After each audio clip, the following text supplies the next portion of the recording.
Let's check out the differences between the Sennheiser Momentum 4 versus the Sony WH-1000 XM5 headphones. At the time of making this video, the Sony WH-1000 XM5 cost $549 and the Sennheiser Momentum 4 also cost $549 here in Australia.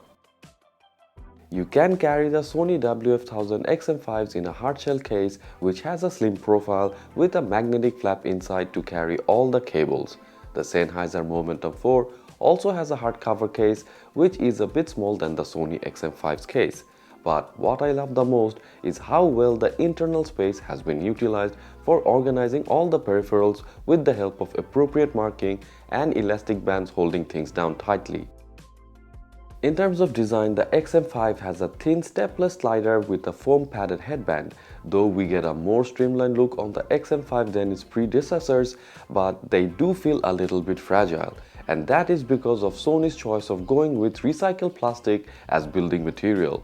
On the other hand, the Momentum 4 is a bit more sturdier, has a more bouncy ear cup covered in faux leather, a stronger stepless slider, and a fabric covered headband to add some extra protection against scratches. Also, comfort-wise, the Momentum 4s are great as the ear cups can cover the entire ear and has a weight of around 293 grams or 0.64 pounds with a clamping force of almost 1 pound when the headband is fully retracted. The XM5s, however, are lighter than the XM4s and as well as the Momentum 4, but their ear cups foam is a little bit mushy rather than bouncy. Plus they exert 0.2 pounds less clamping force. This means you will be able to wear the XM5s longer than the Momentum 4 before fatigue sets in. But the Momentum 4's ear cups provide extra padding for more comfort and are more secure on the head because of the more clamping force, making them great for an outdoor run. And in terms of battery life, the Momentum 4 smashes the Sony XM5 with a total battery life of 64 hours with ANC on, while taking almost half the time to recharge fully, which is a big win for Sennheiser. But both the headphones offers analog audio when the battery runs out, which is convenient. And connectivity wise, both the headphones are almost same other than the codecs that they support. But the support for aptX on Momentum 4 means it can be more easily accessed as it is widely used, whereas to activate Sony's LDAC codec, you will have to dive into the developer mode on your Android phone. And another big win for the Momentum 4 is that their latency on Android and iOS is much less than the Sony's one, which is good if you like to stream video. There is only one button on the Momentum 4 headphones and the touch sensitive area is on the right hand side ear cup, which is very easy to use. The feedback that you get is also very good and it will let you complete a range of commands to control playback. Like the Sony XM4s, the Sony XM5s also has two buttons, one of which now can be customized, and a touch sensitive area which is on the right hand side ear cup. They are also very easy to use, but the feedback is not that great as the Sennheiser Momentum 4. They also have the same range of commands as the Momentum 4, but you can only turn off the ANC on or off, whereas on the Momentum 4 with a unique pinching motion you can adjust the ANC level, which is great. The Momentum 4 has adaptive noise cancelling with a very good performance. While they struggle a little bit to cancel the low bass range frequency like the sound coming from a bus or a train engine, they do a better job in the treble range frequency like when they are dealing with background chatter or loud hum from a vacuum. The Sony WH-1000 XM5 is a step up from the Momentum 4 in terms of ANC. They have automatic adaptive noise cancelling which drives great performance.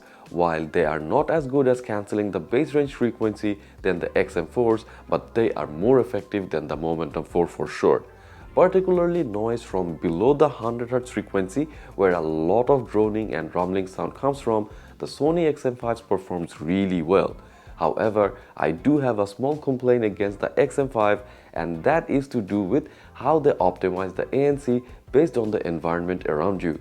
Since you can't turn this feature off, slight head movements would change the ANC level, which is a little bit annoying for me. Also, in the transparency mode, I found more natural sound and far more amplification of the surrounding on the XM5 than on the Momentum 4.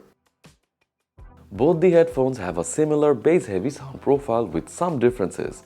First of all, the extra bass on the Sony WH-1000 XM5 has a tendency to muddy and clutter vocals and lead instruments. Though the mid and treble range has been slightly scooped to brighten vocals and lead instruments, the inaccuracy in the bass range overshadows all the good work. On the other hand, you get better bass accuracy on the Momentum 4 and even better harmonic distortion, which means you will get clear and pure audio reproduction in different audio levels. Also, since both the headphones have the same level of accuracy in the mid and the treble range, a few tweaks in their graphic equalizer will make sure that you are getting a good sound out of all the genres. One thing that the Sony does better than the Sennheiser is in the virtual soundstage department. With Sony's 360 Reality Audio, you can get a much better sound quality if you stream music over subscription services like Tidal. Another difference between the XM5 and the Momentum 4 is that the Sony output sounds more loudly from the sub-bass range to the higher mid-range, which means many elements in your music like bass, vocal and drums will come more loudly on the XM5 than on the Momentum 4. Testing the headphones of the Sony XM5. Mic check, mic check. 1, 2, 3, 1, 2, 3. Mic check, mic check. 1, 2, 3, 1, 2, 3, 1, 2, 3. Testing the microphone of the Sennheiser Momentum 4 headphones. Mic check, mic check. 1, 2, 3, 1, 2, 3. Mic check, mic check. 1, 2, 3, 1, 2, 3, 1, 2, 3. As you just heard that on the Sony XM5, the voice sometimes cuts out if there is a very loud noise around you. The Momentum 4 does not have this issue, but they are also not as good as the Sony XM5 in noise handling. So overall, I think if noise cancellation is important to you, then the Sony XM5 is a better choice than the Momentum 4. Of course, with that you will also get better transparency mode, and sound-wise you get a louder set of headphones with the option of a wider soundstage through the help of Sony's 360 Audio. But if you get the Momentum 4, you will get a headphone with better build quality, a well-organized carrying case, industry-leading battery life, better connectivity as it has less latency over smartphones, and aptX codec support. If that's not enough, you will also get pure and clean audio with excellent bass range frequency that does not muddy the sound in any audio levels. But that's just me. Please let me know what your thoughts are in the comment section down below. If you enjoyed watching this video, then please like, share and subscribe. This is Nafis signing off till next week. Peace.